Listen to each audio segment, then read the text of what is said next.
So who would you say who is Peter, and maybe how much of Christopher is Peter? I don't know. Peter is somebody who started by being totally in his game all the time. His life is a chessboard. So he's a little close to people. He's got many different reasons for that. He's probably open to his daughter. He's open to the guy who's coaching him.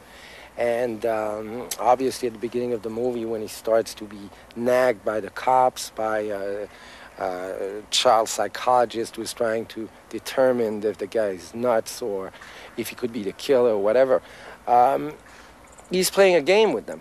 That's his life.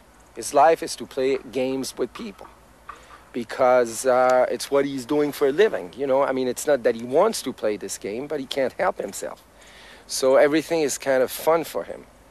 And then when he realizes that it really becomes very dangerous and that all these people, I mean, a few people getting killed in the movie, then he takes it very seriously and he starts then to open up again and he starts to become somebody very generous and very aware of what's going on and the importance of his input. So it's not a game anymore. The thriller, the movie is about chess. I mean, the background, obviously the killer calls me. The killer calls me because I'm a game master and he wants to play a game. That's the purpose. So I'm a chess player in this movie, but I could have been a computer player or whatever. What interests him is that I'm a game player, that's all. And now what I really liked about the script when I read it is that till the end of the movie, you don't know who the killer is. So it could be anybody. And it could be me. And who knows if it's not. What's important in a thriller? I mean, thrillers are fun, and where as you say, you don't know. What makes a thriller work? A good thriller? Well, I think some action, some movement, a clever story, something different than a pure action movie, something where people are going to have to use their brains a little more. And I mean, it's like when you see Silence of the Lamb, you realize that people are very open to that kind of movie. They want to think, but they want to think if they know what they're going to go and see.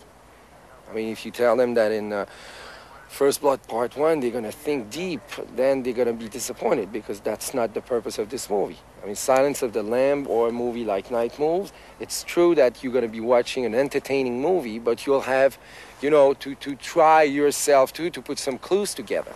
And I think it's interesting for that type of movies. I think it's also important in a thriller to pacing and style.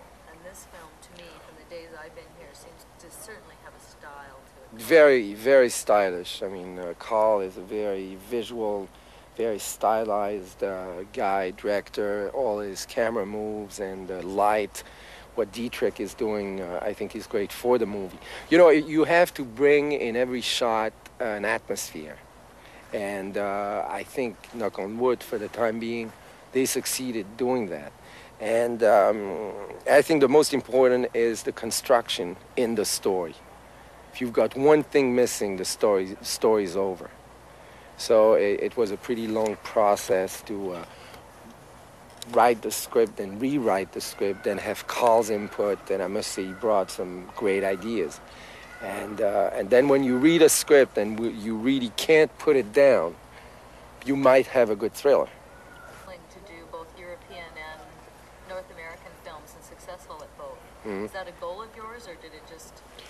Well, you know, the first movie, the first big movie I did was Greystoke, so I was immediately, quote, in a kind of international pictures, and then I went back to France to shoot a couple of movies because I wanted to step out of the loincloth, half naked on something guy, and then I did Highlander and a few other American pictures, and just finished Highlander 2 before this one, and I think it's great to have the possibility to do French movies as much as American movies, and it opens up the range of choices.